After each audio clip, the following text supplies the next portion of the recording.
Hey everyone, welcome back. So we've got another differences video for you.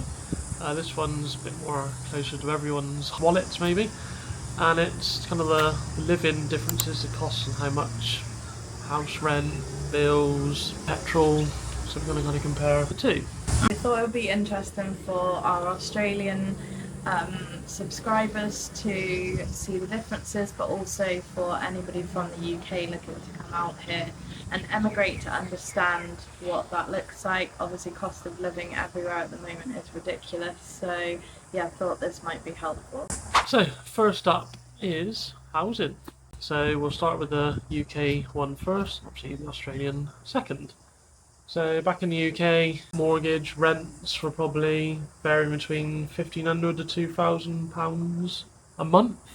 So what's that, between up to $4,000 a month for rent over there, compared to over here, what are we looking at? Yeah, I mean, we're in Queensland and we pay $770 a week for a 4-bed, so what's that in pounds? $380-ish a week. Mm. And that's a month, it's between 1,500 and 2,000. Yeah. Quick maths like that. So obviously we're not living in the city, so I'd imagine maybe city costs would be a little bit more. Obviously you got more expensive places, Sydney and Melbourne we've heard are a bit more expensive to live in. So yeah, there you go, kind of say here's cheaper. I don't know, it's hard because we didn't really rent in England. We had our house that we owned, so it's always, renting's a bit strange, isn't it? Because sometimes there's a lot of bills included, and obviously we don't really have anything to compare rent-wise. Maybe the size of the property here though, how much land you've got and the size of the house. Oh yeah, compared to what you would pay in the UK. 100%, yeah. Yeah, then yeah, it's definitely kind of cheaper. Yeah. So there you go. Australia wins that one. So let's talk about childcare and education. In the UK, public schools are free. Private schools can cost from £1,000 to £4,000 a month, which is up to $8,000 a month. Childcare for under fives is very expensive and there's no subsidies, so yeah, very expensive for childcare in the UK. In Australia, public schools are also free and private schools range from $1,000 to $3,000 a month, so up to £1,500 a month. Childcare costs are high, but there are government subsidies called childcare subsidies, which can reduce costs significantly based on your income. So there you go. Australia win again. Next up, we've got healthcare. So in the UK, you've got the NHS, which comes out of your tax or national insurance and stuff like that. So you don't have to pay when you go there, but obviously you do pay out of your wages. Whereas, also you've got private healthcare over there. I don't know how common it is. I used to get it from my employer when I used to work there, but yeah, I think generally people only have it if it's through their work. So compared to Australia, you've got Medicare, but that's kind of a pay-as-you-go kind of thing, which is good in a way because it's not really being abused, whereas the UK we felt was abused a lot. Whereas over here, kind of obviously, if you're ill, then you go to the doctor. Whereas over there, it used to be someone would have a slight tickly cough or something, and they'd be in the waiting room. It is a bit worrying though sometimes. Like, I definitely have heard of people who will, like, their doctor will have told them they need to go for a scan and stuff, and then they haven't got any money, and so they don't go because they can't afford to. So yeah, in that sense, like, I wouldn't ever want to be in that situation. I think that's a horrible situation to be in, but it's just the way it is, and that's how the health system here is sustainable, and NHS in England is not. So Yeah. Again, you've got private healthcare over here as well, but part of our terms for our visa was we had to have private healthcare for the duration of our visa. yeah, I feel like we pay more for our healthcare because we're on a temporary 482. I have heard and seen that our private healthcare costs will go down once we go to PR. Yeah, so that's kind of good. I think it's good that you can claim it back. I mean, you've got to have the money to pay for it to start with, but yeah, it's always nice to get some money back, and the whole Medicare, you get money back on that as well. Yeah. So who would you say wins that one? Service-wise, I'd say over here. Yeah, it's definitely because you're paying for it. It's a bit like private like UK private in that sense, because you're paying for it. You have access to more quicker, like, whereas UK it's all free, but you could be waiting weeks for someone to answer the phone, weeks for an appointment. It swings and roundabouts. And I think if you can afford private healthcare in UK, you should definitely have it, because you definitely need it with the way that the NHS is going. And obviously then that becomes expensive if your employer's not paying for it. Even if your employer's paying for it, you're taxed on it. It's a taxable benefit. So I don't know, I think maybe a draw, but I'd say service was better over here. yeah, I mean, we've always said, like, you know, when we were back in the UK, you're paying for every Tom, Dick and Harry to use the NHS, which doesn't seem fair when half the population don't seem to work or contribute. So, you know, when you're here and you're paying taxes and you're taking out what you're putting in or less, then it's fair. So I think Australia wins. Yeah, I've also noticed that there's a lot more kind of different services on offer here. So you've got heart places, you've got skin places. I know you've got them in Specialised. I know you've got them in England, but here they're kind of like readily available. Seems to be quite a lot of them, haven't they? You've got like skin cancer places, like I said, the heart ones, and a lot of them here you seem to be able to access yourself, whereas anything like that in England you would have to have a doctor's referral. So you can just either wander in or you know, make an appointment pretty much via a website or that hot doc. That's quite good, isn't it? You can just literally on this app, hot doc, and just say, right, looking for such and such, and they'll give you a list of all the local areas and if you can make an appointment the same day. So that's kind of good, I think. So let's discuss food and eating out. In the UK, supermarkets are relatively affordable and there is a wide range of options. Eating out is probably slightly cheaper in the UK, with meals costing £10 to £20 per person, which is up to $40 per person, like normal restaurants. In Australia, we would say that groceries are slightly more expensive. Unseasonal, I think. Yeah, especially fresh produce and dairy. And eating out is definitely a little pricier, with meals costing sort of $20 to $40 per person, so up to £20 per person at your normal restaurants, and lots of little extras that you have to pay for in addition, like sauces and check out other videos for that one. I think the variety over here compared to UK is, I think it's about the same. I know we're kind of used to what, you know, you want such and such, like steak. It was like a specialised steak restaurant and stuff that was here. We're still getting used to who sells what's available. I don't know. I don't know what I obviously prefer over here, I think. Yeah. Food-wise. I think it's very even. So, you know, a draw. So next up is the cost of transport. So I think when we were back in the UK, it was about £1.60 a litre. So that is almost $3.10 a litre. So you guys imagine paying that over here with your V8s. So yeah, obviously that was quite expensive, but it kind of not as further distance, because obviously the UK's nowhere near the size of Australia. So whereas over here it has been up to $2 a litre. I think it's around about that now, maybe. Yeah, we live in the Redlands and we read a lot about fuel prices in the Redlands being a lot more expensive than anywhere else in Brisbane, which no one seems to really know why, but yeah. So from one day it could be $2.07, next day it could go down to $1.69, $1.80. So, but then you kind of use more of it because Australia's bigger, and you got more thirsty cars. But then again, it's cheaper compared to the UK. So you say what is cheapest over here is $1.60. So what's that? 80 pence. I can't remember when it was 80 pence a litre back in the UK. That's it. So even living in the Redlands with high fuel prices, we're still like happy, aren't we? Oh yeah, you can fill your car up for £40. Yeah. I'd say £100 roughly. Yeah. Whereas UK it would be £120. So what's that? $240. So. Yeah, and I think we were talking about this the other day. Like, very rarely in England do you fill up your tank. Like, to full, unless you know that there's going to be a fuel shortage and then everybody's at the petrol station filling their tanks. But rarely, no one can afford to fill up their tank like to full in England. So yeah, obviously here it's so much cheaper, and that's what people generally do. Still Oh yeah, haven't got out of the habit. I can put $10 in my car and it gives me quarter of a tank of petrol.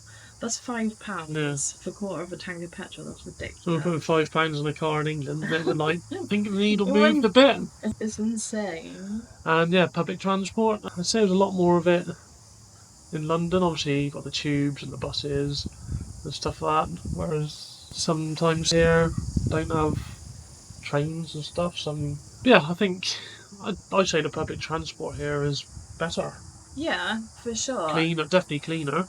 And I've read that the 50 cents transport fares in Queensland are here to stay. Now, if that's true, again, that's insane. Exactly. I mean, you can travel like we're gonna do a video on the city cat, go around the ferries in Brisbane, and obviously because it's one zone, you've just got to pay once.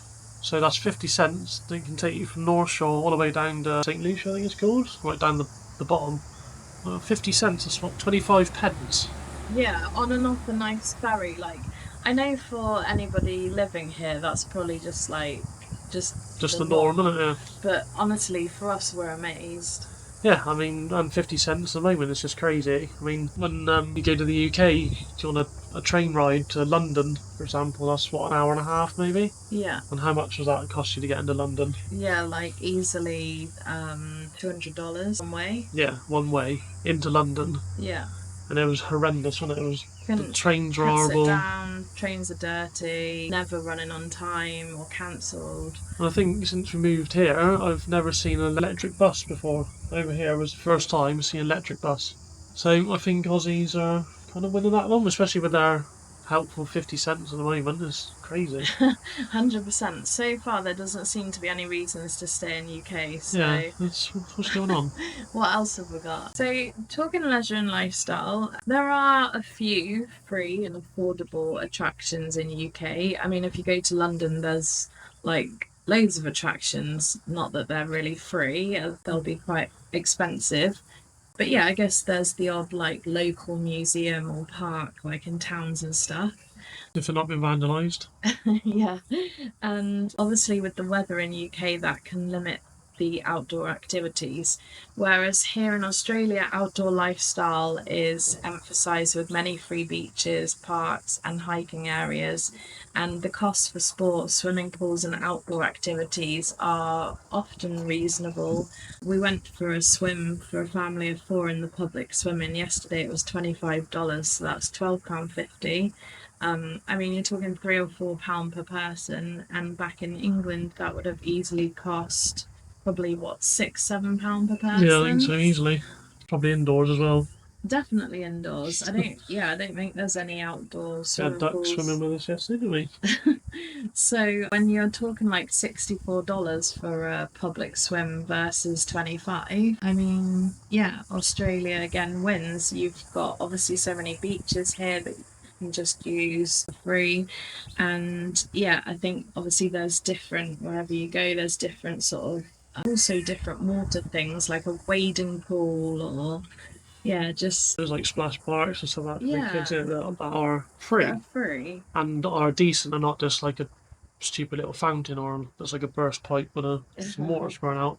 There is one though, obviously playing soccer or football. The UK, there was never amount of fees involved. You had a match fee which would go to paying the ref and whatever the facilities. Whereas here, like for our daughter that plays, our fees I think last season were $2,000, Mm, which is crazy. I know you get like a bit of training kit and stuff, but that's a lot of money. yeah, I know you get definitely. like insurance included, but yeah, the fees back in the UK there wasn't that. Yeah, you probably best to take out your own insurance in case you ever broke a leg or whatever stuff like that. But I think English people aren't very good at like protesting or complaining or challenging things. Like they'll quite happily pay council tax, ridiculous council tax that increases significantly every year. But I think if you introduced £1,000 fee Playing people to football. play football every year in England, oh my god, there'd be uproar. Oh yeah, you imagine it. But then you look at it, the state of some of the pitches I've played on. You've had pitches like that, dog poo all over it. You had lumps and bumps in it. Whereas here, most of the pitches I've played on are lovely, flat.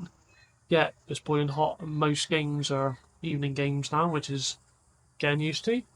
So yeah, but then you're getting a better service because you're paying for it. So Exactly, it's that whole thing of you get what you pay for, isn't yeah, it? but Aussie wins. Talking about things like energy costs, obviously in the UK, you're using your central heating pretty much most of the year. So I would say from about maybe October to Didn't we, used, sometimes March. didn't we used to do a challenge to see how long every year we could push out without putting our heating on? Yeah, we also, like, I know it's not common here, but we had our tumble dryer in the kitchen in UK, which is very common there. And so, yeah, that would often help us to heat the house before we'd have to switch the heating on. But usually, like, we have had snow in March before, so October to March, like, that's a good 6 months of the year that you're having your central heating on pretty much most of the day. Yeah. Because don't forget, people work from home now, so it's not like no one's in the house Monday to Friday. Yeah. And so, yeah, you're paying for central heating to be on pretty much most of the time for 6 months of the year. And then in the summer, if we have a summer, you know, perhaps you're using fans and stuff through the night. Obviously not the levels like over here. We'd say it's probably 22 degrees at most on a summer night. Yeah. I don't know, do they have it here, standing charge on electricity? No, so like a daily charge just for having the pleasure of electricity in your house and gas. Yeah, so we used like electricity and gas equally, I would say. Like we used gas for heating and then electricity for like obviously normal stuff like lighting and Yeah. I don't know what else did we use electricity for. Well, when we had a hot tub, that used to king the electricity, wasn't it? Yeah, and the oven. Yeah, the oven was electric. The hob on the top was gas. So our gas and electricity bills in England were like equally as high, whereas here we don't use any gas. We really only have electricity. Yeah. So yeah, and here obviously in summer you need the aircon on. We're quite fortunate that when we moved house, we moved to a house with ducted air conditioning, and also the position of the house means that yeah, we can keep it a lot cooler than our old house. So we are being very conservative with our air conditioning just because we're British, and we're also paying our energy back in the UK because part of the conditions of our house insurance, because again we're expats and we're not there a lot of the time, even though your parents are there quite a lot, because we as the owners aren't there all of the time. One of our conditions of our buildings insurance is that we have to at certain times of the year like keep the heating on and stuff. So yeah, we're paying a standing charge for our electricity and our gas per day every day, plus any energy that's used. We've still got all of our alarm and CCTV and Internet connected, so yeah, we've still got quite a large. Still get a bill from them, don't we, every month? Probably what, £50 to £80? Yeah. A month just for not being there. Yeah, ridiculous. So what's that, $160 just for the pleasure of internet, electricity? Yeah, yeah, and then there's water as well. So we've just seen that water costs in the UK are going to increase next year by 36%. Like, not even a reason why, just because. Just think of a number, 36, not like 10, 20. So we're very lucky that your parents have been taking care of our house and our garden and stuff. So apart from like perhaps when the hose has been used or just the odd like water usage, obviously we're not there all the time, showering and bathing and flushing toilets. Yeah, exactly. So that's not, well, it hasn't been too bad, but and hopefully it will not be too bad. But yeah, it's just ridiculous. And you can't change suppliers for water. You can for energy in UK, but water, you're just like, there's just one water supplier.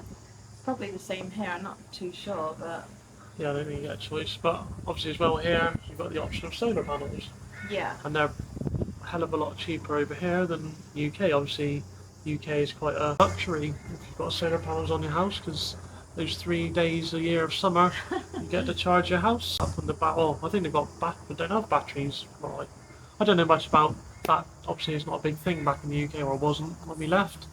Whereas over here, you've got a big, powerful torch in the sky, which helps charge your batteries up, runs energy back into the grid, so you get discounts for that as well.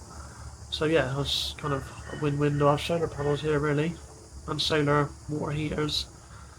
So I think again, Australia would kind of win that. I think our energy bills over here are $160 a month.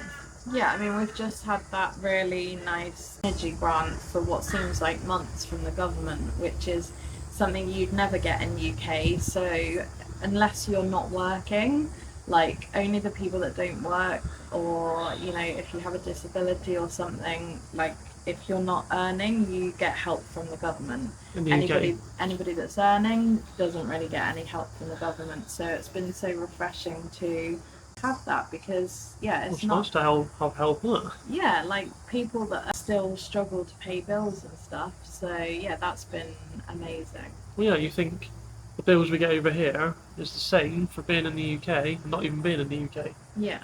For what we use, like the aircon and Yeah, lights, exactly. TV, and whatever. Crazy. So, Australia win. Well, come to our favourite one, taxation.